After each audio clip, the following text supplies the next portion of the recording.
And as always, Ben Askren, I am Mark Bader. Thank y'all so much for joining us this morning. Christian Piles out, Bracky Bray's out. Mark, Everybody's why out. you didn't come prepared with the episode number? We have 456, Bracky. Yeah, 456. Whatever the hell this is. It was episode 456. Thank you. It was a very Bader intro. Got you guys. Yeah, I was here on time. That was a Bader intro. Which that damn near surprised me. Yep. So, what's up, Ben? Kyle? Glad to be here, guys. Join you fellas talking about some wrestling. Yeah, we probably don't have you on enough. Yeah, seriously, Mark. Stop by and visit more often. All right. Well, it's early in the morning, but I got my coffee. Go ahead, Ben. I was just going to say. Oh, guys. This is getting awkward. We're just going to do this the whole show. Somebody talk, please. Go, Ben. Okay, I was going to say, well, we already talked about all the biggest things this week, so, we're kind of free to go wherever the heck we want to at this point. Mark, I know people ask about our college experience, which I don't know. I don't know if that's, Piles might, lose his mind if we start talking about our college experience, so. Oh, come on. We can go anywhere you want. We had plenty of good times. I'll actually start with before Ben was at Mizzou. You came on you came on 2 or 3 recruiting trips, right? Two. I came on 2. Smith talked me to come to unofficial in August, and then I came on official in October. I think you were driving home from Colorado Springs, and you're just stopping through. You and Matt Pell. Yeah. Oh, and then I came with Matt Pell also. So 3 times, right? You were right. I was wrong. Yes. Stayed with me at least once or twice. I think stayed down the road too. Twice. Yeah. But I think it was your official recruiting visit. You came down with your mom. She was in a hotel or staying somewhere, and you had her van. That was my unofficial. Okay. That was not. Yep. But you had the van, right? Yeah. Back when Grindstone wasn't even a road. Oh man, going way back, and. Well, they were repairing it from a 2-lane to a 4-lane road, so they shut it down for a couple of years. But it's early in the fall, and we're not really dialed into. We're still having drinks on the weekends, right? And so Ben doesn't drink at all, so he's chauffeuring us around on his recruiting trip. And I think there was a mega horn, and somebody yelled at a cop, and he got pulled over. And I know who it was. It was I don't know. It was Justin Spades. Justin Spades, yes, it was. He yelled something at the cop, and then he got upset. Maybe I'm misremembering this, but he thought you were drinking because we're loud and rowdy and giving you a hard time. Well, I remember he threatened to steal the megaphone, and I didn't really appreciate that. No. So then he threatened to take me to jail, and I said, I don't know that you have the power to. I'm only 18, right? I'm like, I was 17. I'm like, I don't think you got the power to do that. No, but he did take it, and he said you can come back tomorrow and get it, and you showed up the next day at the police station in Columbia and got it. And the Grindstone thing, you drove down there was this road, but they closed it down to make it from 2 lanes to 4 lanes, and you're mudding, taking us through on the van. I don't know if you got it stuck or not, but I did not get stuck. We were good. I needed a couple car washes. Yeah, it's good. And needless to say, Ben signed to Missouri. Was that what sealed the deal? Somewhat, I don't know. We just we hit it off, right? We hit it off. We're still friends. We're 20 years. We're almost 20 years later, Mark. I know. I don't want to talk about that. you old son of a gun. Yeah, We did get a lot of questions about your guys' time at Missouri, and people wanted stories if they are air appropriate. I mean, I think I just told a story. Yeah, I mean that first weekend was like. Dude, I mean, still to this day, I haven't drank, but I was a very straight-laced kid. And that first weekend, it was like, holy crap, this is college. This is going to be the most fun ever. I mean, it was like the whole neighborhood was having a party. It was like going back to school week or whatever, Yeah. I remember Squiggly, he was a troublemaker. We've already mentioned him yelling at the cop with the megaphone. He also was wrestling somebody about 3 a.m. on the driveway somewhere. I believe the cop actually asked him to go home or he was going to get arrested. So, just all kinds of hilarious stuff. Yeah. Good times for sure. And then there's all the wrestling stuff beside that, which was fantastic. Yeah. Bader, you were at Penn State, Iowa last weekend too, and we've all shared our thoughts on it, probably enough. But you probably have an interesting perspective as you were kind of working with our shooter and doing some other stuff in the lead up to it.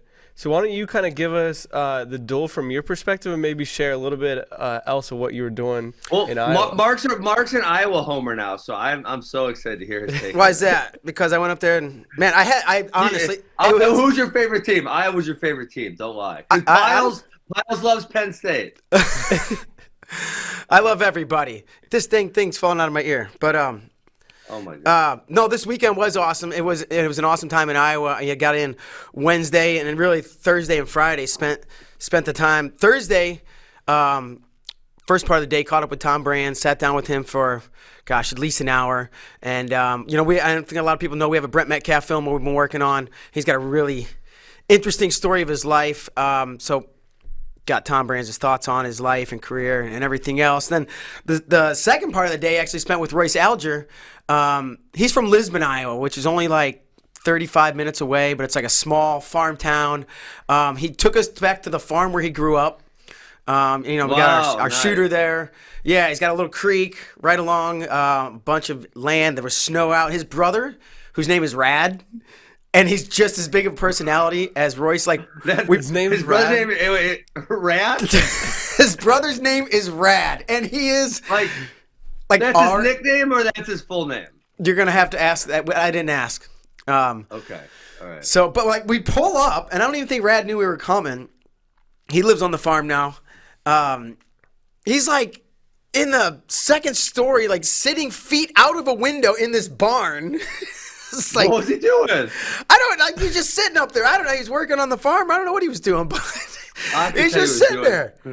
And so he shows us around the farm. We go in the house.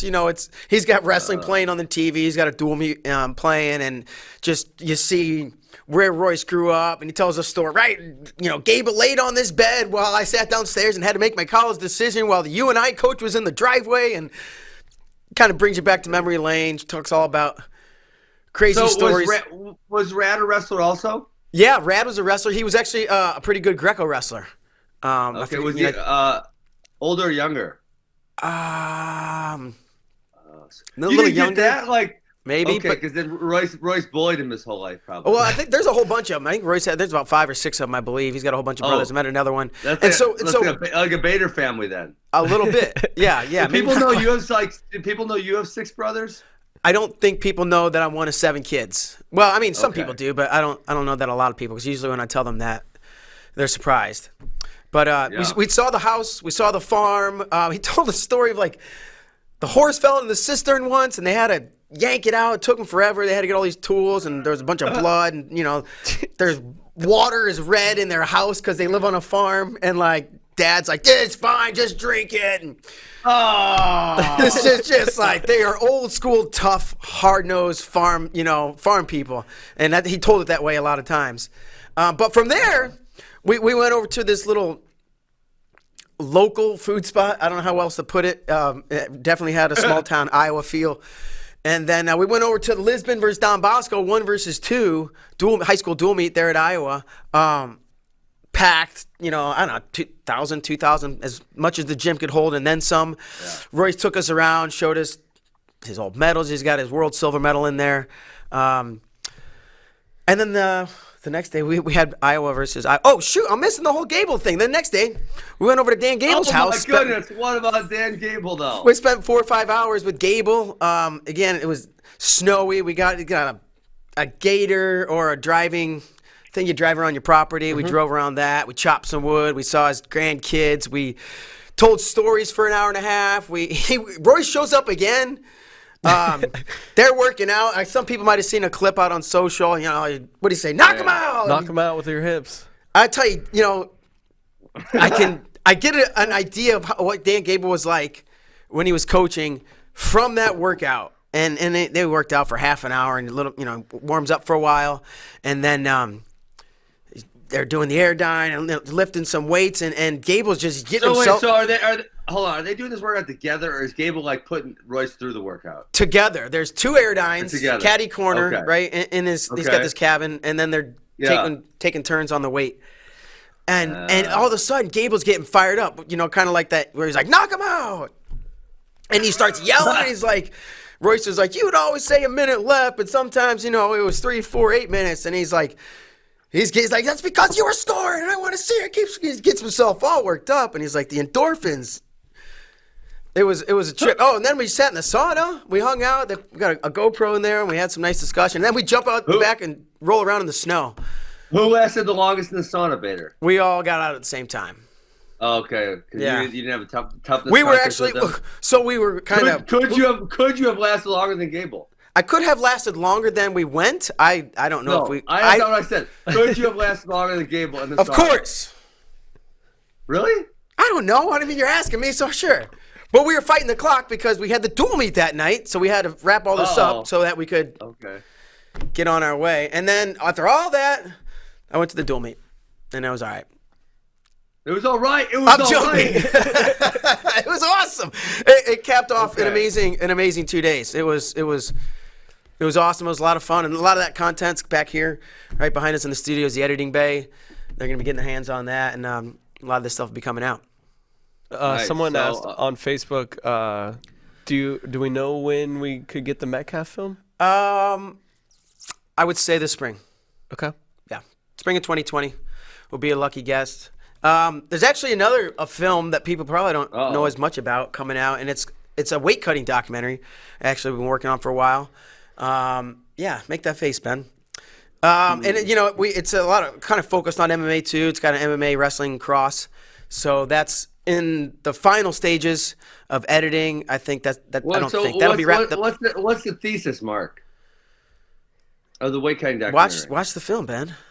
No, give us a teaser. Well, it's just tell me. It's why weight cutting is so. Okay, I'll give it to you. There's a kind of how we pitched it is there's this guy named CJ Hancock, lower level Bellator fighter at the time, maybe an amateur, mid range pro fighter. He died in the cage, right? And came back. He died. His heart stopped for 5 minutes. He came back to life. Wild story.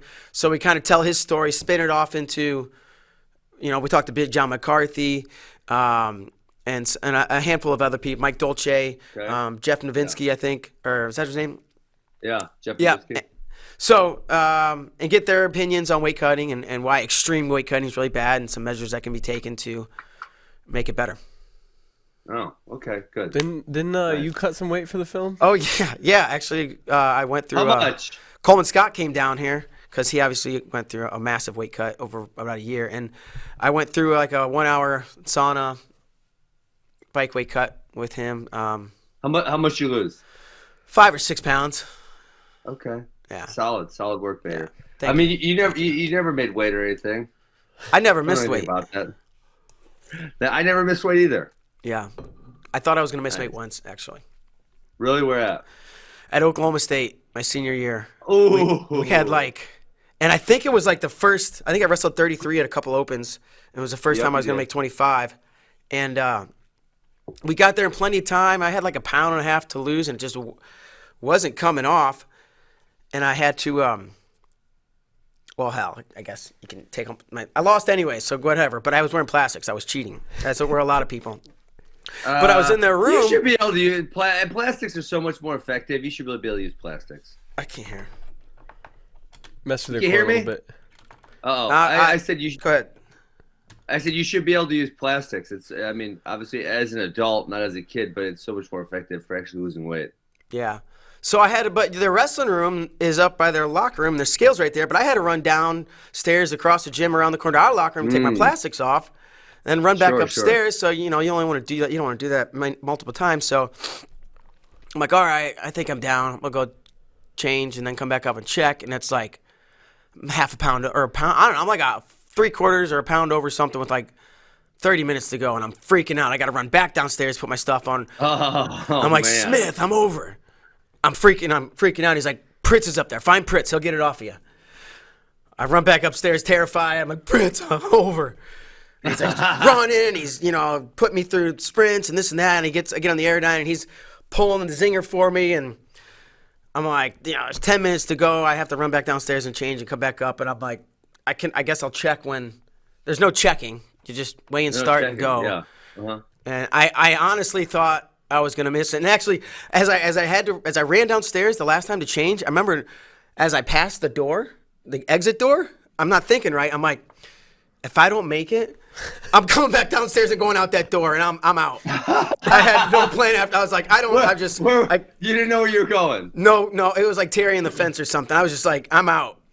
But I made weight, and I remember they had big tubs of big like tubs you could sit in, but there were ice and water. Yep. And I ran down there and I just threw my head in there. It was like frying hot.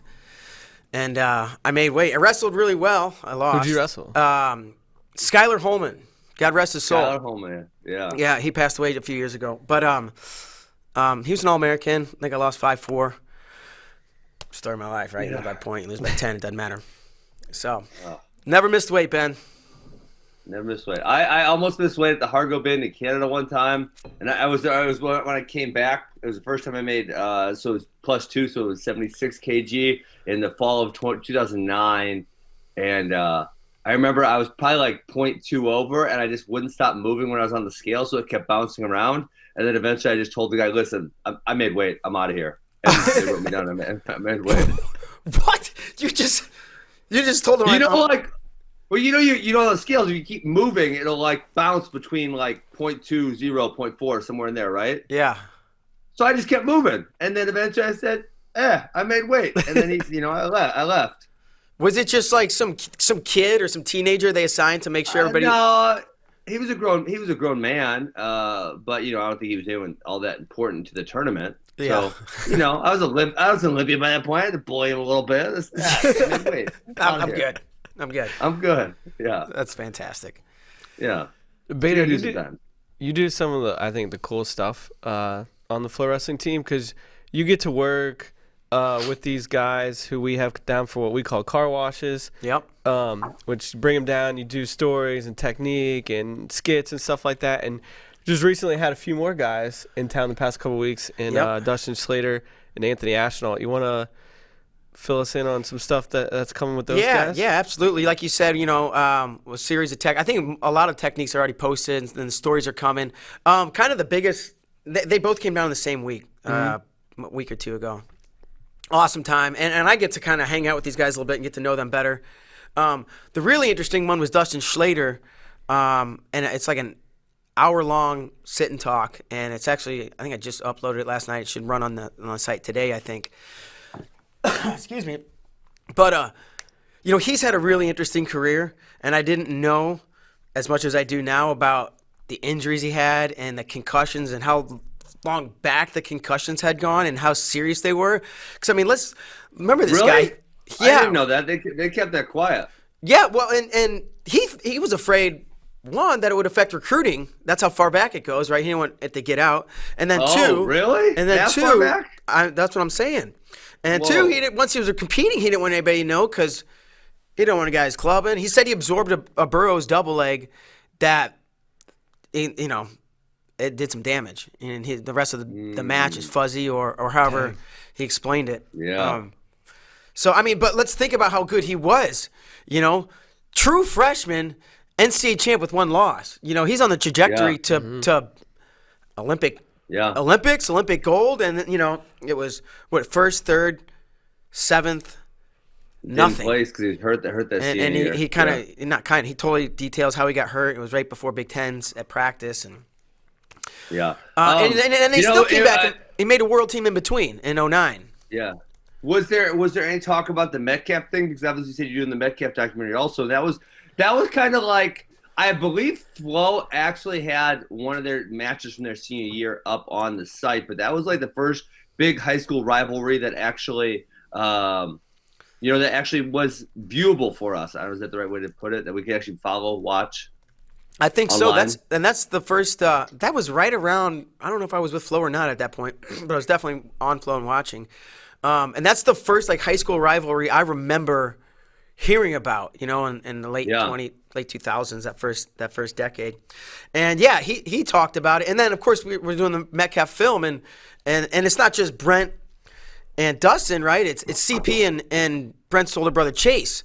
So it was like those four were having battles from, I think, 8 years old, forever, through college. So really interesting dynamic between those two.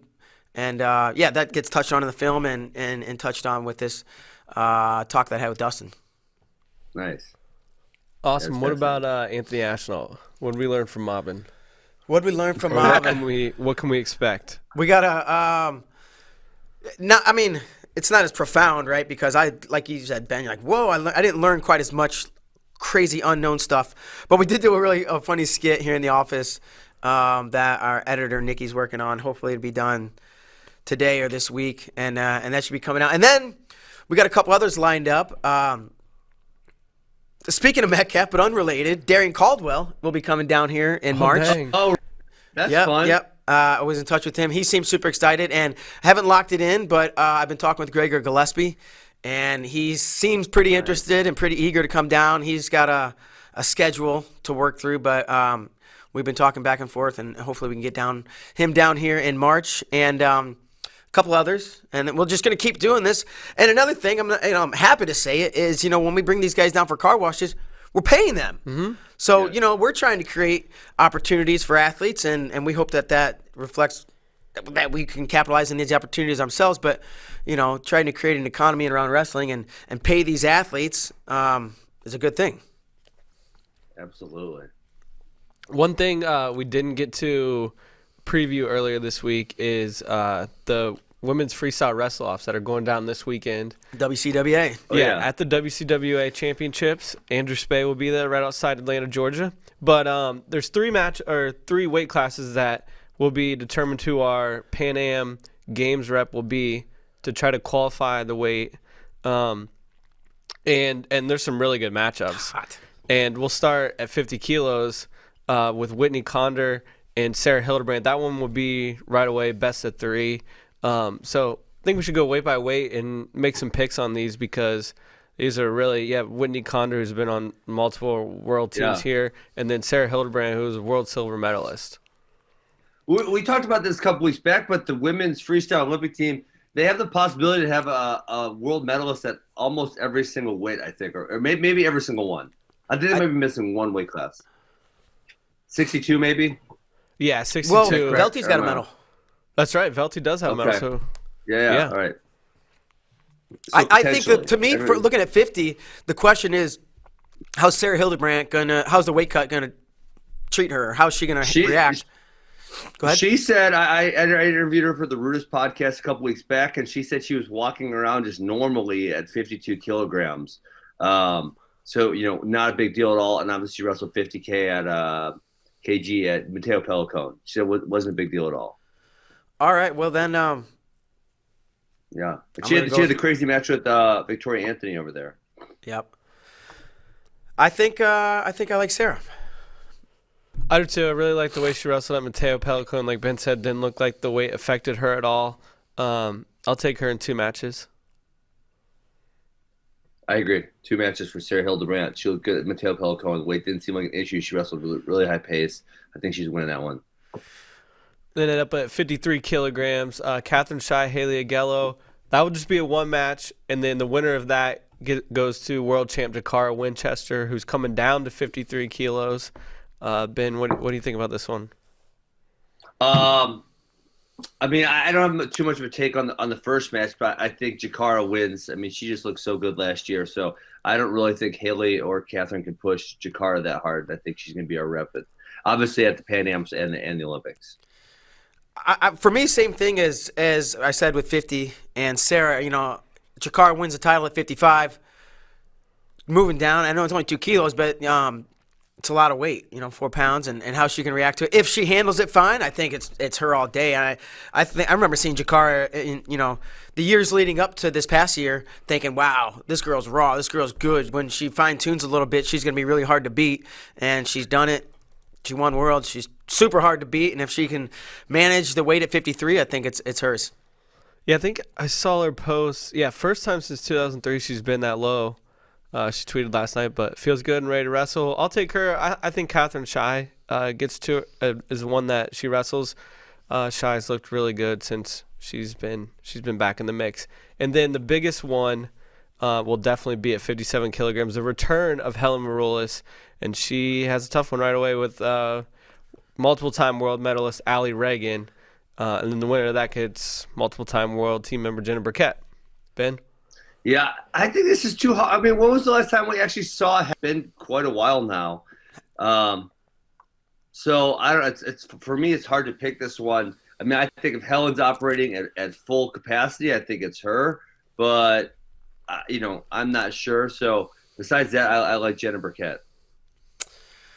I mean, kind of. I'm gonna echo what he said, and I don't think we haven't seen Helen wrestle since the 2018 Worlds, right? Yeah, in Budapest. Yeah, I believe so. Like that's correct. And the biggest question is her health, and after she, gosh, I don't know the severity of her concussions and whatever else, but I mean, it's one of those things where they're not real clear about it, right, Mark? I mean, we don't have a detailed analysis, so it's hard for us. But we've heard rumors that a really bad concussion issue, but I don't know that that's true. That's just what I've kind of heard through rumors, and I'm sure you're kind of the same way. I don't think she's actually told me I've had really bad concussions, but I think she has alluded to it was bad, and I can't imagine what else it was. And maybe she said, I think we all have heard it's concussions, and that's just such a scary thing because it's like, man, just at some point, do you just stop or do you? She obviously took last year off. I'm sure she believes she's healthy, so I believe she's healthy. And as you said, if she's 100%, it's hers, right? She was the best wrestler on the planet 2 years ago. And what's not to think she still would be if she's 100% ready to go. Yeah. Kyle? Yeah, I'm gonna take Helen. I'll take Helen to win this spot. I guess I'm just assuming that she'll just be the wrestler that we saw last. But like you guys have already said, when she's on, she's the best out of these three, obviously. And I'm gonna say this nice layoff helped her get healthy, mentally, physically, all that good stuff. And I know Ben, you wanted to get a little crazy and make our Olympic team picks. Well, I mean, I feel like I would echo that for the first three, right? The first three that I picked, I would say the same thing. And so I think we're most of the way there because I think Tamira and Adeline, I don't know that they're going to be challenged at those weight classes. Then the other weight class you look at where there could be some other possibilities is 62. At this point, I mean, and I see Kayla Miracle. She's on the team this year. She's the rising star. But Velty's got a medal, as we said, and it's definitely going to be competitive. And you put the young Macy Kilty in there, her time's coming. It's just a matter of time. And is it now? Yeah. Is it next year? Is it 2024? But she's going to be there. Yeah, I mean, I would lean towards Kayla Miracle for that weight class for the time being. Macy, obviously, she's a Wisconsin kid, so I've been following her since. I mean, she grew up. Her and Keegan wrestled when they were like, I don't know, 11 years old or 12 years old or something, way back. Who won? Yeah, I think. I don't think Keegan didn't lose to a lot of people. I mean, one of the things that Keegan, he didn't have a lot of success at the national level, say his freshman, sophomore year, but he was always a winner. He found ways to win when he needed to, and he just didn't find that. He kind of took a break there for a while at the national level, and then he found his groove again, and now you see that at the national level, the kid finds a way to win almost every single time. I mean, he'll come up short once in a while, but he's very intelligent. He knows wrestling, and he figures out ways to win. Is that your way of saying you think he won against Macy? Oh, I know he won. He never lost to Macy. No, okay. Sorry, I thought I led with that. Oh, you might have. It was cutting out a little bit. Okay, sorry. Yeah, I don't believe you ever lost. No. Yeah, what you guys said, the first three weights, whoever you pick to be the rep after this weekend is probably the one you're picking to win in State College. I think I like Kayla Miracle at 62, and then I think 68 and 76 are pretty obvious with Tamira and Adeline. And we've got 2 world champs. Yeah. Multiple times, right? And Adeline. Yeah. Mm-hmm. 5 times. That's a lot. That's a lot. You got anything else there, Ben? You want to? No, I think that's our team. It's Sarah, Jakara, Helen, maybe. Well, I mean, we'll know this weekend. We'll see a lot. Yeah. Then Kayla, Tamira, Adeline. I think that's who it is. Okay. Totes agree. Just announced yesterday, the Iowa Board of Regents approved a new $20 million training facility for the Iowa goodness. Wow. It's going to be right there attached to Carver. And on the website, I don't know if they're going to call it this, but it says Carver Circle. And I don't know if that's like maybe like their fundraising campaign, and Terry Brantz tweeted Carver Circle yesterday. I saw that. So just kind of, and there's a YouTube video on the site too that you can watch. It's got Tom Brand and Spencer Lee and a few donors to the Hawkeye Wrestling Club just talking about why this facility is so important. And it was interesting to hear Coach Brand's, because you could tell he clearly believes like they're behind in facilities. Yeah. And they think it's holding them back in recruiting and not developing guys, but just getting guys on campus. Yeah, exactly. So I thought it was interesting to hear him just be that honest. And it kind of got me thinking, first of all, what do you think about kind of the arms race we're in college wrestling? And then what schools do you think could use a facelift maybe to the wrestling? I got strong feelings about the arm race. Okay. And it's not just in wrestling, it's everywhere. You know, colleges are putting up all these new buildings everywhere. It's a scam, kids. It's a scam. Like, right? Why do you think college prices have doubled? Why do you think the student debt ratio debt is at $1.4 trillion? Because they put up all these new fancy things so you guys can live in these fancy buildings you don't need to live in fancy buildings as an 18-year-old. Give me a freaking break. Grind it out for a few years. And I think the same thing applies to wrestling and football and every other college sport. Is like, this stuff is nice, but the amount it really genuinely helps you in life is probably not all that much, right? I mean, maybe a tiny bit. Maybe there's a little bit of benefit there. But then we see the facilities, they train it in Cuba or train it in Russia. And the reality of the situation is, while all this shit looks nice and shiny and fancy to 16 and 17-year-old kids, it doesn't do all that much to help you get all that much better. I think that's a very good point. And one thing, Iowa's got a really nice facility. It's not the nicest, but it's up there. You know, they just, it's been a few years now, I guess, but they expand. They've got 3 circles plus probably another maybe full mat. Locker room attached with off. It's a really nice room, but I mean, you said it's the arms race, and if they think they need an upgrade, go for it. It just scares me. You know, I don't worry about the haves and the have-nots. That's not what I really worry about. What I really worry about is, I mean, very few college programs are still running in the black. Even despite the growth in attendance at events and viewership online. I mean, we just had the announcement of the BTN. Record numbers a couple days ago, but even despite that, we're still not running in the black. And so then when they're running in the red, and then they're going to ask their admins for, hey, I need $8 million to build the facility, right? They're not Iowa, but say pick another program. Hey, we need $8 million. Is that college administrator going to look at them like, well, we might be better off without you and not spending this $8 million? I mean, is that what's going to happen? And I don't know that that's the case, but I think that's a distinct possibility. I think that's why you're seeing a lot of these schools have to spearhead their fundraising efforts on their own, instead of having just go to the athletic director or their board or whatever and ask for money. So you're seeing a lot of these. I'm not saying they fund Iowa wrestling is going to fund all $20 million of this, but they've raised a significant portion of their own that. Like, let's say. Really? Do you know what percentage at all, or no? No, I don't. But there's a guy in the video, and that link that's in the doc bin if you want to watch after the show. But he talks about how he donated $1 million. Wow! Just a guy that went to Iowa. Sounds like he had no attachment to wrestling until he was a student there and just fell in love with it, and he's gone on to be really successful. And I remember a few years ago, they had a page going around. They've been working on this facility for a few years now, like in the works, planning and everything. Mm-hmm. And I remember they raised $4 or $5 million at the time, if I remember correctly. Wow. But then it got me thinking about what schools could probably use a new facility. And wait, so Brecky, what are your feelings? You didn't give us your feelings on the arms race. I don't know. Good, bad, and different. I think it's good. I think, I get what you're saying. Absolutely get what you're saying. And there are negative parts to it, but I do think it is good because we're seeing, like, schools like Campbell get this awesome new, really nice facility, and Rutgers just got this awesome new facility. So you're seeing, and Little Rock, Mike Matt was just there.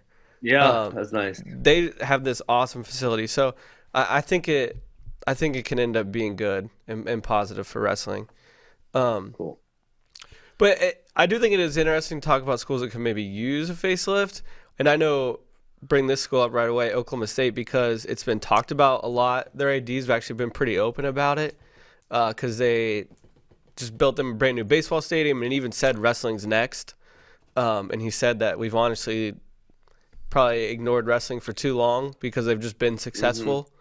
So what do you guys think about the Cowboys getting a new facility? I think they could use one. And what's interesting is, back to I was in college so long ago, but when I was in college, they got that was a new room right around 2000. So they used to be in like the basement on the other side of the building. So it was like that was state of the art. That was amazing. Do you remember that one time? I don't even know why I remember this, but we were like in town. It was either my redshirt year or maybe the sophomore year. One of the years we wrestled in Stillwater, and they were releasing a new logo or a new for Oklahoma State, and they actually had them covered everywhere. So it was covered on the wall of the Oklahoma State wrestling room, and they revealed that weekend. And it was this, and it was on fire, and everyone hated it. They made fun of it, and they got rid of it within a year or two. The Flaming O. Do you remember that? No. I'm going to look it up. You don't remember that? I mean, Ben, I was graduated by then. They released the Flaming O. I feel like maybe it was maybe it wasn't my redshirt year. Because my redshirt year, I went down and watched, which then you would have been a senior that year. That was the year I thought I was going to miss weight. So there was an O on the wall. I wasn't paying attention. That is pretty bad. You see it, Bracky? Yeah, it's not good. Also, real quick, someone on I didn't really read the Carver Circle website too much, but it says that it will be entirely funded by private donors. Oh wow! And that they've already accounted for like $8 million. They got a lot of support. Whoa. But back to go ahead. Also, Pitt. Someone else put Pitt is Pitt getting a new facility. Yeah, They're getting ready to break ground. They've definitely got a smaller. You know who else? Illinois. I mean, but they got everything they need. But they could use, if we're talking about the arms race. Yeah. They could, Edinburgh, obviously. Let me think here. I mean, people said Wisconsin, and they're right on that one. I just don't know that it's happening. Obviously, the Wisconsin wrestling was in Camp Riddle Stadium. Real estate is very tight in Madison. I mean, it's really packed. It's on an isthmus. I don't know if you guys know that geographical term. Yeah, I went to grade school. Stuck between two lakes, so there's not really a whole lot of places to go. So, I just don't know that it's ever going to happen. And it's nice enough, right? Like kind of like I went on the rant in the beginning. Even Oklahoma State, they have a really nice facility. It's got a lot of space. They have everything they need. But, they are kind of behind, say, at Cornell or Ohio State or those people. I don't know that it's really going to help all that much. They're still getting the number one recruiting class next year, despite their room. This is true. Yeah. And I think the way a lot of these schools are getting, the new facility is they go in with other sports. Like the Covelli Center is not just for wrestling. Yeah, sure. Like the volleyball teams are both there. And I believe like Pitt's new complex is part of a whole new Olympic sports type area. So it's very few schools that have their standalone wrestling facility. How many schools do? Michigan, Cornell. There's Ohio so you're State. not counting. You are or you're not counting Ohio State? I say you should. I mean, Arizona State does, but it's pretty simple. Yeah. West Virginia is a standalone. Yeah, I don't think the stand alone is Campbell's. I haven't really, been to Campbell's new one. It's not. It was not. It's not. It's not. Oh, I don't think so. I think they just. I mean, I remember being there a couple years ago when they had the drawings, and I think they were just adding on to their current space, which was part of the basketball arena. Gotcha. Cornell's adding on to their current place. I would imagine so they can have more room, Ben. Mark, don't be a bully, Mark. To the ultimate bully. It seats 1,200. I'm not a bully. No, you're not at all. It seats 1,200, right? Maybe they want to increase that. That's my guess. Seats? I thought it was like 2,500. It could be. No, I don't think so. They got a gym next door that holds like 4,000. But I don't think it's more than 12 or maybe 1,500. I could be wrong. I don't think you can squeeze 2,000 in there though. Have you ever been there, Ben? Cornelia, I have been there a long time ago. Yeah. I've never been there for the match setting, but I've been there to work out and stuff. Got it. Mm-hmm. I think we can go ahead and start getting into a few questions from friends because I think there are some that could create some good discussion instead of just a yes or no. Ask this one, Bracky. Y'all overdue for a trip to cover Russian Nationals. Yeah. Will your next visit include a tour of their doping facilities? Bader, you could be our Russian spy. You could be the guy who busts them. Are we gonna get back at Russian Nationals? Potentially. We actually have a crazy story. I'm like at Beat the Streets in Ben, you were there in Madison Square Garden in the theater, and it's before the whole thing starts. And I'm like going in the. I was in the crowd. I forget what I was doing, talking to somebody, but I'm walking back up towards the stage, and somebody yells my name. And I'm like kind of in a hurry to get where I'm going. I think somebody just wants to say hi or something. I'm like, hey, and he's like, no, hold on, come here. I'm like, okay, what? He's like, I'm going to Russia soon, and I'm like, it turns out he like works in the not film industry, but something. He goes there and shoots like some stuff, and he gets an interview at Dagestan with Kurban Aliyev, and I think he went and searching around for Sadulayev. I don't think he ever found him, but he like went up into the mountains, so he sent us that footage. Is this Sadulayev like effing the Sasquatch or something? I don't know, right? We went up in the mountains, we couldn't find Sadulayev. He was hiding in the trees or something. But I think he like went to like the village or the area within Dagestan where he's from, and maybe talked with his teachers or coaches or something. It was real, and this guy like speaks Russian and even this dialect. So we do have some stuff coming out from Russia. I don't have a current trip planned to Russia, which is always fun. But yeah.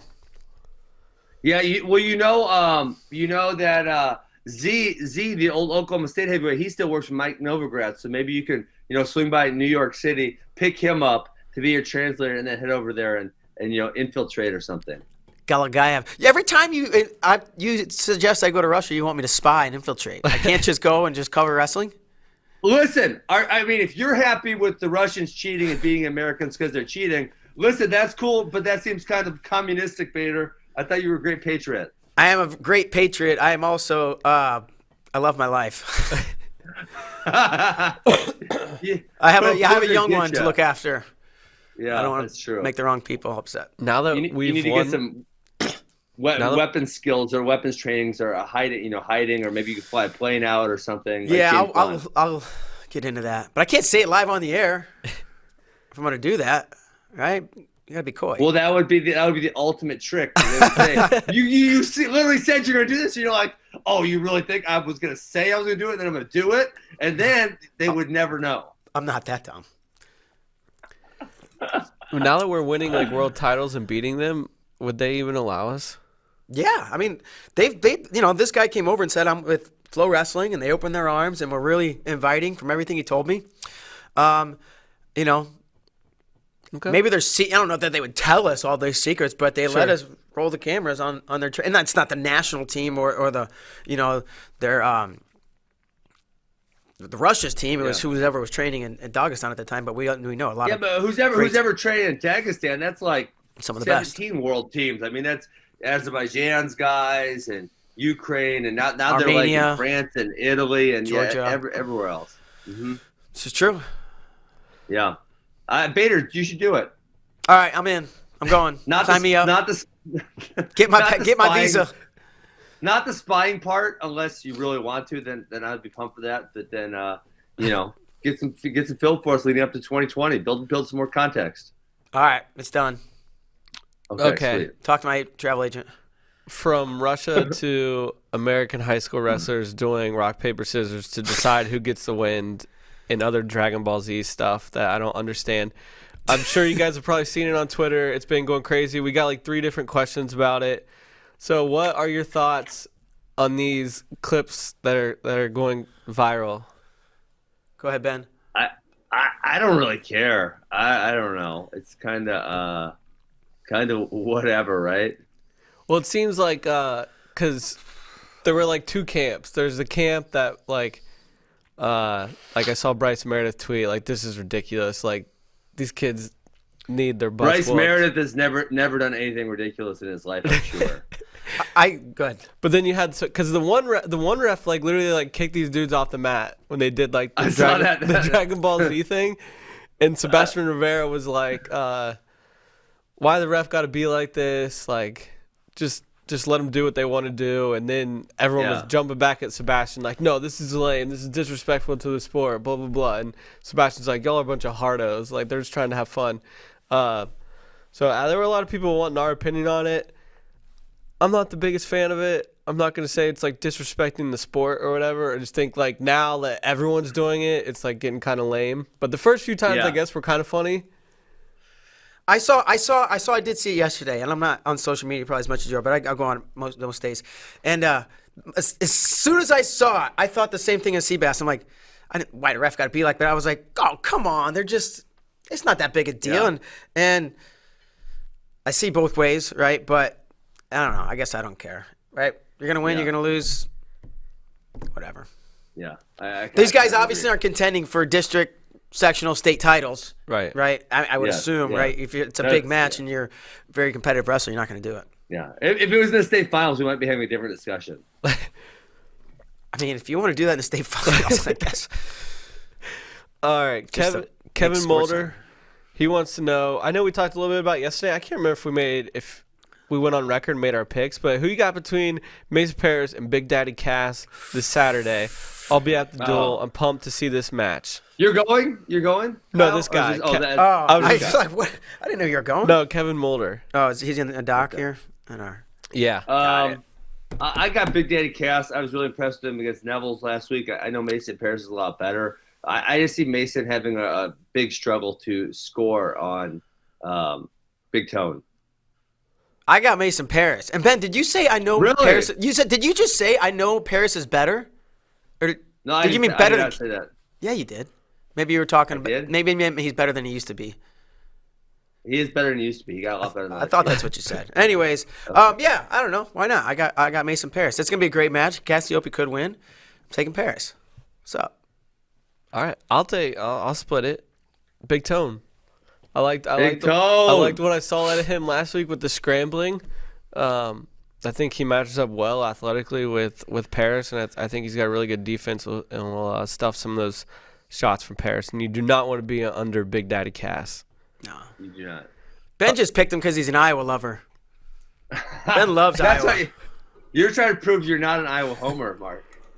Ben, when you were at Carver, did you have a lot of Hawkeye fans coming up to you? No one harassed me. So this is funny because Bono and Reader said when they were there in December, all the Iowa fans were saying, "Tell Askren this" or "Tell Askren that," or they were badgering Reader and Bono in my for me. But then when I was actually there in person, I didn't have anyone badger me. I took a bunch of nice pictures with nice Iowa folks, and I don't think I had one person badger me.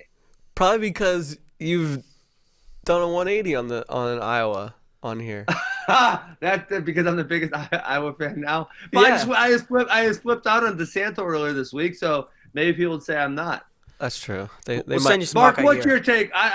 What's your take on DeSanto? I don't want to, I know you're in tight with Iowa, so I don't want to get you in trouble or anything. What do you mean? What's your take on DeSanto? Give me like. I mean, he's a really good wrestler. No, stop. He is a good wrestler. Did he? Well, that's true. Okay. Did he play up the knee injury? Was he really as hurt as he thought he was? Was it illegal by Roman Bravo Young? Come on. I don't think he was playing it up. I don't think he was like. I don't think there was theatrics involved. He wasn't. He's not a thespian.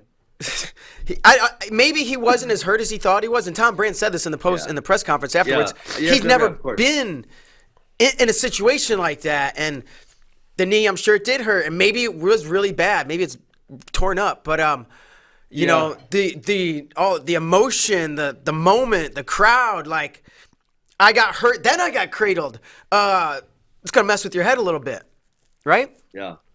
And whether or not he got cradled because he got hurt, but it's all of it at once. Now you're like, shoot, the duel's gonna ride. I'm gonna lose if I can't wrestle. Then I lose, and was Iowa gonna lose, right? That's a lot of pressure and a lot of things to put in somebody's head all at once. And you could see it. It looked to me that as though that had an effect on him. Yeah. I think the injury scared him. Whether he heard something or felt, I think it scared him and he struggled to shake it off. Hey, you know what? No, I have something here. Yeah. Ricky. Go. You know what? And I'm really disappointed Mark Bader has not done this yet. But Mark Bader has this history of challenging wrestlers who are bigger than him and probably better and did things. And you know what I would like to see? Oh, boy. I would like to see a 2-minute go. How many turn points Spencer Lee can score on Mark Bader? I mean, that's what I would like to see. Because, we did the cradle challenge, Mark, and I was successful. I, in fact, cradled you. Jordan Oliver did not cradle you. This is true. Yeah. How many points could Spencer Lee score in 2 minutes on top? And you obviously, if you escape, it's over and you win. But I think that's I don't think that's happening. I like that because then I can get turned 12 times and sneak and escape at the end. Could I win? I don't think so. I think you're screwed. No, you said if I get away, I win. Yeah, you win. If you so even though I get turned 13 times and somehow you get away, you're not getting away, Mark. I'd knee him in the groin or something and get away. Well, that would be illegal, and we would stop the match and put you back down. Oh, accidental. It's incidental. I would do that. That'd be fun. You right? would do it? Well, the only How many thing points? DeSanto talked about, he's like, when I wrestled him in the state finals the next day, my arm was black and blue. But whatever. It would hurt. I could do it. How many times or how many points? Didn't you take a kick from Mo Wall's coach? 3 Muay Thai kicks in each leg. You're so dumb. Why did you do that? Because he put me on the spot. He's like, Bader, you can say no. Well, I was doing it for Yes Man. It was a good video. I literally thought Mo Wall's Muay Thai trainer. What was his name? I forget. It'll come to me. I don't remember either. Melchor Maynard, I think, was a world champion kickboxer, and he's like, just let him kick you. It'll do 5%, 15%, 40%, and it felt like somebody took a knife and sliced my leg apart, yanked everything apart till the bone was there. He took a freaking aluminum bat right to. He just. Oh God. I thought I was gonna throw up. It swelled up for a week. Oh, it's terrible. Ben, when you were asking him about a challenge, I thought you were gonna go the DeSanto route. Oh God, I'd rather go underneath. Let's do back to back. Let's do them back to back. No way. How many turn points can Spencer Lee get on Bader? And then Bader turns around, has to go takedowns with DeSanto for 2 minutes. Oh my God, I need my earpiece going out, but I need like a 30-minute break excited. in between. Those I'm gonna show up in Iowa City. I'm gonna show up for this, Bader. I'll be the referee. He's gonna be. I'll be the referee. He says. Well, I did a cradle challenge against Ben. I won. Hold on. Before one of your fights up in it was Oklahoma, it was Thackerville, at that casino. I don't remember who you fought, but you cheated. They said go. I cheated my butt. It was Mo Lawal, I think, was the referee. And you jumped because he said go, and I grabbed your arm immediately, and you said I could stall, so all I was going to do is hold on to that arm, and I had it, and you said, false start, let's do it again. And we started again, and I made it a good 40 seconds, but yeah. He turned me over on my back, and I'm like, well, it doesn't count. It's not a cradle, and then he locked up the cradle. Yeah. He can grab my neck and crank it or something. That's a video somewhere. It's on, All right. It's on so we're showing up in Iowa City for the Spencer Lee turn challenge and the DeSanto takedown challenge. You cannot do those back to back. Back to back. That would go viral back to back. This is like pros versus Joes or something. I would throw up. Get the bucket. So excited. It's an off-season kind of thing, and I would have to train and get in shape for that. Yeah. You are a Veterans World Champion. I'm a Veterans National Champion World Team member. Oh, you did not win Worlds. I didn't win Worlds. Failure. I know. You too. Tony Rotundo, one of the best photographers in the wrestling game. Shout out to Rotundo. I think this is coming off the discussion we had yesterday about what they call moves in certain parts of the country. Do you guys know what they call a whizzer in Russian? What about a Granby roll? I don't know the names of any moves in Russian, I don't think. I don't think they do a Granby roll in Russia because it's not folk style. Oh, yeah. Probably you not. Give up 2, right? Yeah. Yeah, you give up 2. That's a bad idea. Did that one time. You know some Russian, don't you, Bader? Niet. Little? No. Well, I think niet means no, so yeah. I don't even know how to say it. Bye. Bye. Da, da, da. Means Beaver. Da. Viva. No. Dino. What NCAA champ from the past 20 years would you least like to wrestle? Steve Mocco. Oh, that's a good pick right there. Next question. Who you got? You asked me that earlier, but that was my knee-jerk reaction, without a doubt. That's a good pick, Bader. I think without thinking about it too hard, that's probably similar. I thought he would try to hurt you. He wouldn't feel guilty for being like 100 pounds bigger than you. He wouldn't feel guilty at all. No. Well, it's like he said in the Flow film when he was in high school that other teams and like parents would come up to him and be like, "Hey, like, you know, can you take it easy on this guy?" And he's like, "No. If you don't want him to get hurt, don't put him out there." Yeah, so he took it as a compliment. Yeah. I took it as a big compliment when a guy forfeited to me. Giant smile on his face. All these guys get pissed off when they forfeit to him. Mako thought it was great.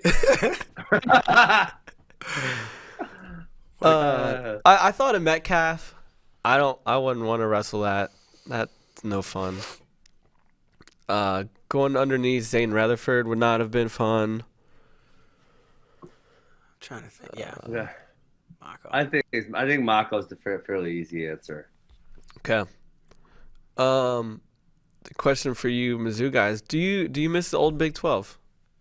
Are they talking about the? I saw this. Are they talking about the bar, the Big 12? I don't think they're. I don't know if they're talking about that.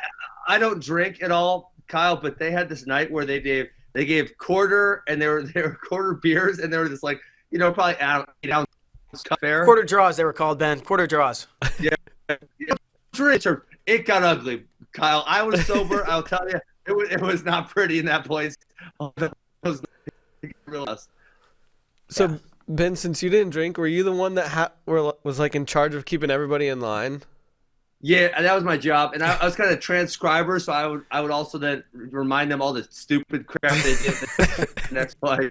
You did this and you did that, and it was dumb. I mean, luckily there's no iPhones back in the day, so I couldn't think of stupid stuff. Just like I just had to tell them about all the stupid stuff they did. That's great. We choose whether or not to believe him. Yeah. No, I think he's talking about the conference. Yeah. You know what? I do a little bit because when we were in school, Big 12 was it. I would argue that it was tougher than the Big 10. It was Missouri, who was when I started the worst team, and it was Oklahoma, who was really good back then. Oklahoma State, Nebraska, and Iowa State, and Iowa State was top 2 or 3 of the country at the time. Yeah. I mean, it was so good at that time, Bader. We had 4 teams in the top 10, I believe, for a while, and the other one was like, 14th or whatever. Yep. Big Ten guys will never give it up that we were tougher for a few years there, but it is true. And that was, the other thing about that era was you were capped on the amount of people you could send to nationals. I think it was capped at, say, 36 out of the 50, and that was and you couldn't go any higher. Yeah. But if it was on a current system, we probably would have had another handful of spots. So qualifying for the nationals was really difficult. That's what I'm talking about. Yes, absolutely. Pops Redfoot. Give Mark a hug. Give Mark a hug. Come on, help me. Thanks. I would have been there. Pops Redfoot. What do you think of Maryland's uniforms? I don't know if you guys have seen. They've gone to the 2-piece for the most of the season. Edinburgh did this for a few duels a couple years ago. I think all of us were going to agree that we are absolutely in favor of it. Yeah, it just won't catch on for whatever reason. It's hard to say why, but it's just not catching on as much. It's been people smart, high level people have tried to push it, and it just has not caught on. When the movement first started, I was like, and then we're talking 20. I don't know if when the movement started, 2012. I remember having this conversation back at the old Fifth Street HQ, and it's like. No, I'm a singlet guy. It's what wrestling is, and then the more I thought about it, I was like, oh wait, okay, yeah, kids don't want to wrestle because of the singlet, and okay, yeah, to other people maybe it looks kind of weird. For that reason, for the sport to grow, I think maybe we should get rid of it. But like you said, the double is not catching on at all. I don't know, and it just something about the Maryland look. It doesn't look completely right. I don't know if the top and bottom are a little bit different color. I can't put my finger on it. I feel the same way. Yeah, it's a little bit off. I don't. Yeah. That's a color scheme, or I'm not sure. Hey, I don't know if this is just because they're my friends, but I noticed on our Facebook stream that both Josh Wagner and Greg Warren have joined, and they probably also had some good nights at Big 12s on quarter draws, Bader. Oh, man. Yeah. A generation ahead and a generation behind at Missouri. Greg Warren, shout out to Wes Wesley. Wes Wesley. Red alert. Yeah, shout out to Alex Clemson, though, for doing the two-piece. And I know he's been a big proponent of trying to push that. So shout out to him for doing that. And hopefully it does catch on more because – and, we do it at Flow Nationals, Who's Number One, and something that we would absolutely like to see moving forward. And see, and again, I'm not to pick on Maryland because I appreciate them going with the double, but the ones at Flow Nationals and Who's Number One, I like those better, and I guess it's the colors or something. I'm not sure, the design. That's You think it's maybe because it's the same color? Like maybe the top and bottom should be different colors? Are they both black? Is that what Maryland's is? I guess. I don't know. Just something about it. I also can't put my finger. I agree. I can't put my finger on it, but I agree with your sentiment. Thank you. All right, Ben, this is a good one for you. Reagan Wright at Coach Wright BV. I watched all of my 160-pounders matches from this year and found out that he gets reversed 66% of the time he starts a period on top.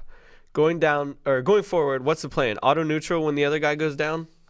Duh. Yeah. Abso-freaking-lutely auto neutral. That just happened in an Iowa duel. Who was it? Someone, one of the guys wanted to cut, or was it not Iowa duel? What match was it? And they someone got wanted reversed? to cut someone, and they got reversed. Who the heck was it?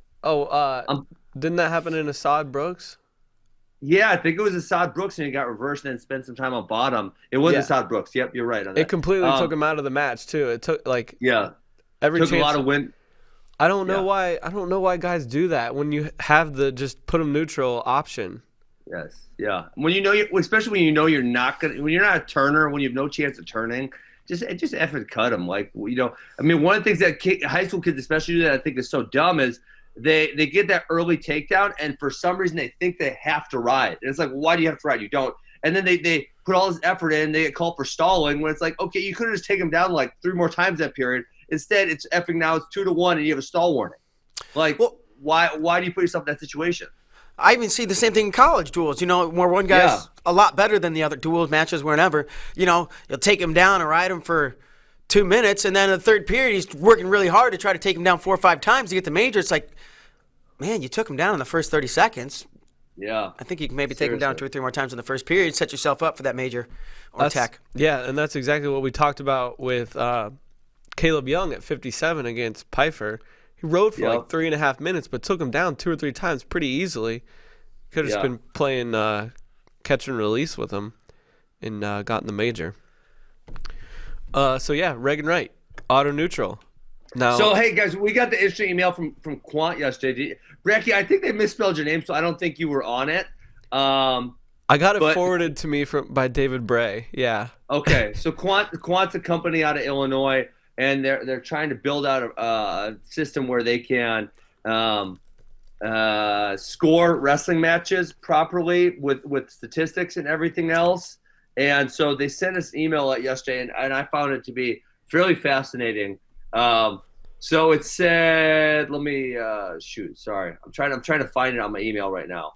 But it said that the amount of times they shoot and score, and the national average was right around 24%, and I believe Spencer Lee was right around 60% or something like that. Gosh. On both sides, and then Zahid was something similar, like 60, 65, 70% of the times he attacks, he scores. Did you say the national average was 24%? Yeah, and so this is not once you get your hands locked. This is just I shoot a single leg, right? A shot's a shot, yeah. A shot's a shot. So this doesn't, whether they down block it or sprawl or whatever, doesn't matter. When they shoot, that's how many times they get there. You know what's interesting? The first wrestling match I ever went to my entire life, my older brother started wrestling in high school, and I went to one of his matches. No idea what's going on, right? But I remember thinking, and this is, mid to low level high school wrestling back then. Yeah. I'm like, every time the guy goes, he gets underneath and the other guy gets behind him. Right? That's what I remember thinking. Why do you keep trying to go when every time you try? Anyways, yeah, it's interesting. Yeah, so I mean, it is very interesting, and I would like to say I don't know what the statistics bear out, and obviously, I know when I'm watching, hey, this guy's really good at saying like I'm not going to shoot. a head inside single leg on Sammy Sasso, right? I'm probably going to find a different way to attack him, And so, there's some of the bigger, easy ones that you can see, but I think it would be really beneficial to coaches to have that data. Hey, bro, you only score 17% of the single legs, and 42% of the time you get scored on. Maybe you should not shoot that one as much, or maybe you should work on your finish, or whatever it is. Yeah, whatever the answer is. I have the stats pulled up, Ben, if you want to talk about them. Okay, yeah, well, go ahead. I couldn't. So find the national average on left side singles 24%, right side singles 24%, double legs 26%, and they also were nice enough to give us Spencer Lee and Zahid's breakdown. So for Spencer, left side singles 44%, right side singles 62%. That's his money shot there, and then the double leg, he's 0 for 1 on doubles. Yeah. So I hold on. I asked to clarify this with them. I sent another email. I don't know. I think I maybe forgot to click reply all. But so their attacks, they go right single means head inside, left single means head inside, and then they have a double leg, and then left side crotch, right head crotch. So so these are head inside shots, not head outside shots. Is this D1? What is this? This is D1, correct. Okay. I think they had like 5,000 matches cataloged this year or something like that. Yeah, that's fantastic. Almost 6,000 D1 matches. Almost 6,000 yeah. It's a lot of damn matches. And then for Zahid, just to follow up real quick, left side single 39%, right side 36%, double leg 47% though. Yeah.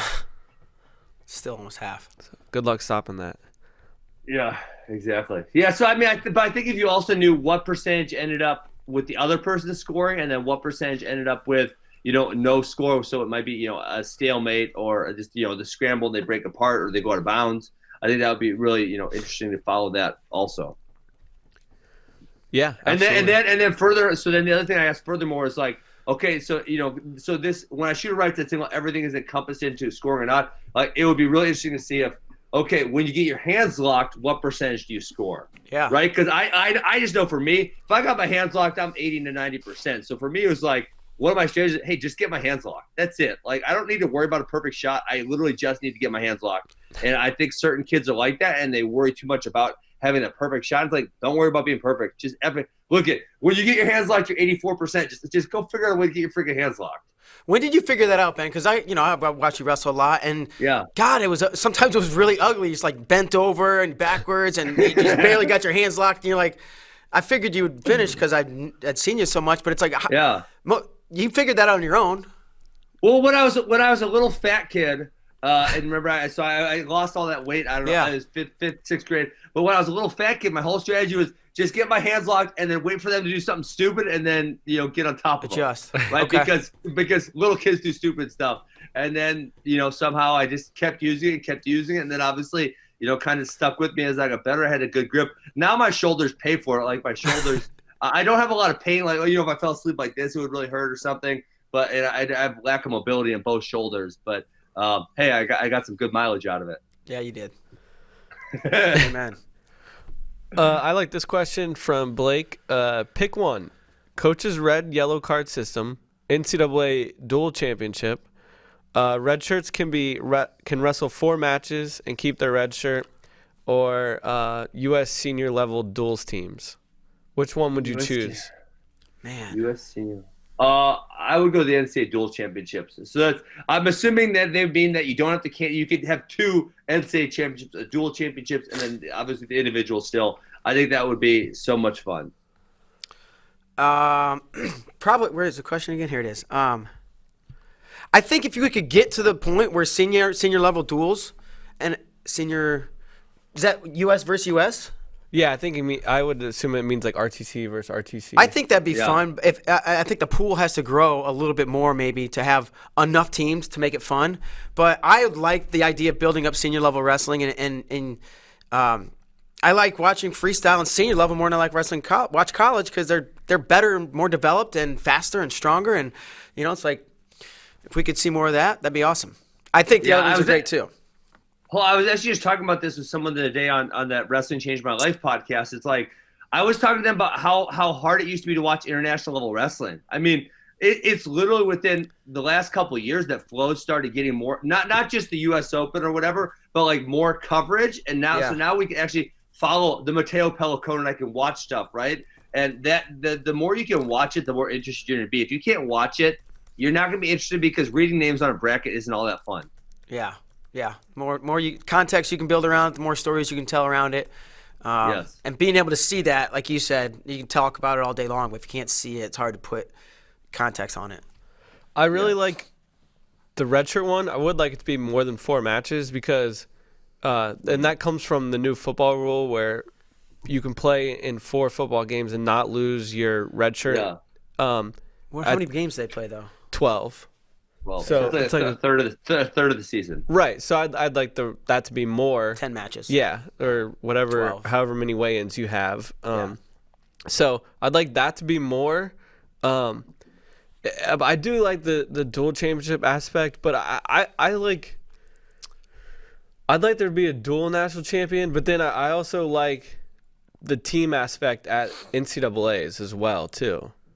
Well, I want to do both. I don't want to do dual and then do away with the other one. I mean, ideally for me, it's both. I think.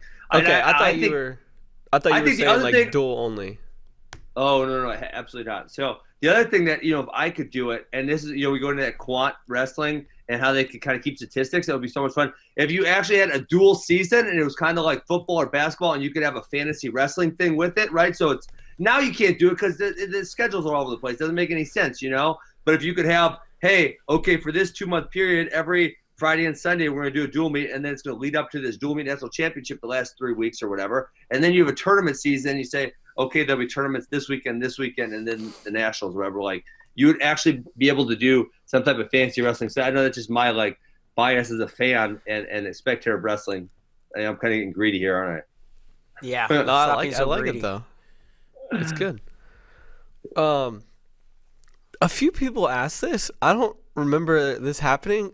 Corey Packer, though, he asked who let it rip on FRL yesterday. Wasn't me. I don't remember that either. It was not me. I mean, I do have some. My wife outed me for having stinky farts, but nobody on Twitter. But I did not rip one yesterday. Yeah. If I had to guess, let's just blame it on Christian. He's not here. Can we do that? Yeah, that's easy. I always drink a lot of coffee, and then I forget I have to be on here 90 minutes without pissing. And I think, geez, how do you guys do this? I'm gonna have to start having some kind of thing under my desk here where I just pee into it and then go dump it afterwards. That's the same thing if you're broadcasting a dual, tournament finals, whatever. Yeah. I'm make sure not to be overly hydrated because it's problematic. Don't be hydrated. Not good for you on broadcast. Stay dehydrated. If anyone did, it was absolutely Christian. He's done it before on air. I really don't remember. Throw him under the bus. I really don't remember hearing kick him while he's anything down. Though. He joined on Facebook a few minutes ago, so maybe sorry, Christian. Maybe he can. It was you. Maybe hashtag CP farted. He can give us a response. Let's see if we miss any more. Oh, Ben, do you have a Tuesday headline? Oh, we need Tuesday headlines, don't we? Yeah. Wisconsin upsets Penn State. Dang. Peter, if you make that noise to me one more time, I'm gonna come down to Austin and whip your ass. Keep it up. I love you. Oh, also, I'm gonna come down. Now he's laughing at me. I'm gonna come choke him out. Hey, and then I'm gonna bring Spencer Lee, and we're gonna do the Spencer Lee turn challenge. And then when he's dead tired, we're making him go on his feet with Austin DeSanto. Yes. You know what? I'm gonna reverse Spencer and turn him, and then I'm gonna throw DeSanto to his back. Oh God. Probably not. I can't wait for the editors to put that clip in right before he gets worked by both of those. Yeah, don't forget that. That's at 9:30 a.m. on episode 456. Whatever the hell episode it is. Ben, Kenneth Stranger asked Ben Askren about the time he slapped a Nebraska wrestler on the butt in the middle of a match. Did this happen? I did all kinds of stuff that I probably don't remember. It sounds familiar. Good. I will just tell you. Part of my junior senior year, I got all kinds of pins, but a lot of, especially specifically in the dual meets, people and Zahid actually said this when I interviewed him last week. People stalled on me. They didn't want to give bonus points, so I would do everything I could do to antagonize them to get them mad to do something really stupid so I could pin them. And my all-time best one was Brandon Mason from Oklahoma State. He was a world-class staller. I said to him in the weigh-in line, I said to Brandon, are you going to wrestle me today, or are you just going to try to run around and stall like a little girl? And he said, I'm going to wrestle you. And then, sure enough, like a minute in, he steps his leg up, I cradle him, I pin him, and that was the only time I ever pinned him. So, you know, part of me being able to pin people was me being able to antagonize them enough to get them to do something stupid. So I did a whole bunch of stupid things. Do you have any other examples? Like I couldn't. I got so mad. I was riding Superman, Ohio State kid, and I was just, I don't need any hands. I don't need any hands. and he wouldn't get up so I could pin him. He stayed down there and stalled like a little punk. He stayed down even after you did that? Yeah. He went Superman on. He threw his arms and he threw his legs up behind him. Yeah, just chest on him. And he wouldn't let me pin him. It was no good. It was no good at all. Man, that is great. Like a pretty good strategy, actually. Saved a couple team points. I don't think you guys will be watching any XFL football this weekend. CJ Kemp wanted to know. Is that Vince McMahon? Yeah, it's back. Like cheerleaders and all the. No, they're toning it. They're toning it down a little bit. It's like real football. Yeah, it's real football. They're experimenting with some rules that aren't in place in the NFL, but they're not going to be as extreme as they were the first time around. Probably won't be. I don't think I'll be watching that. I didn't figure. Ben? No, someone on Facebook commented, "Oh, Bader, we're sacrificing your life." They said you should go old school clinch with Kamal Bay while we're doing the DeSantis. Why don't I just wrestle Steve Mocco full on while I'm at it? Can you imagine you flying through the air, Bader? Dude, Slater actually. So he come down and they do techniques. I'm his partner. He was flinging me around. I didn't, most guys kind of take it easy on me. He chucked me a few times. He was like, "Oh, this is fun. Let me do it again." No, I mean, yeah, funny. Why not? Kamal Bay, bring it. I know. When Downey was down here and he did technique with Mike Mouth, he messed up Mike Mouth's shoulder. He broke Mike's shoulder. Downey was chucking Mike big time. Yeah, he messed up his shoulder. I think he busted it or fractured it or something. It was bad. Yeah. He kept throwing him too. That was great. Yeah. All right, Ben. Do you got anything else? I'm excited. I'm going to Penn State. Bobby Douglas, and you guys even made my night even better, realizing that Sion's going to be in town. Sion will be in Madison. I know. We might not give him back. We might just keep him. No way. Nomad's going to be there too. You can keep him. Nomad. Yeah, Nomad's coming. Yeah. Him you can keep. We want Sion. He might get lost in Madison for a week and not show up and turn off his phone. At least we know where he's going this weekend. We're pretty sure. Yeah. He's the Nomad for a reason. As funny. We said we would have Sion on, but we also said that before we checked with him to see his calendar, and he had a flight at like 6 a.m. to head to Madison for Bobby Douglas Day there before the duel. So after they realized Sion couldn't come, and they asked everybody else, they're like, "Hey, Bader, what are you doing tomorrow morning?" Bader, you have a big personality. I don't know why you don't stop by more, but I've heard it's because you don't wake up in time. I'm definitely up. But it's leaving the house. He's just not here yet. Yeah. Chronically 5 minutes late to every meeting. 8 o'clock meetings. But maybe I'll come on again, Ben. This was fun. This was fun. We should do it again sometime. It was a good time. I liked all the stories and everything we got to share. All right, Sarah, you can go ahead and hit that music. Play us out. A lot of wrestling on FloWrestling this weekend. 14 D1 duels. The Pennsylvania Dual State Championships kick off this afternoon. It's always awesome from Hershey and going to be really cool. So many ranked wrestlers, and obviously dual meets are awesome. Then the WCWAs along with the U.S. women senior level Wrestle-Offs. So keep it locked on FloWrestling all weekend live. We'll see you Tuesday. Adios. Peace. See ya.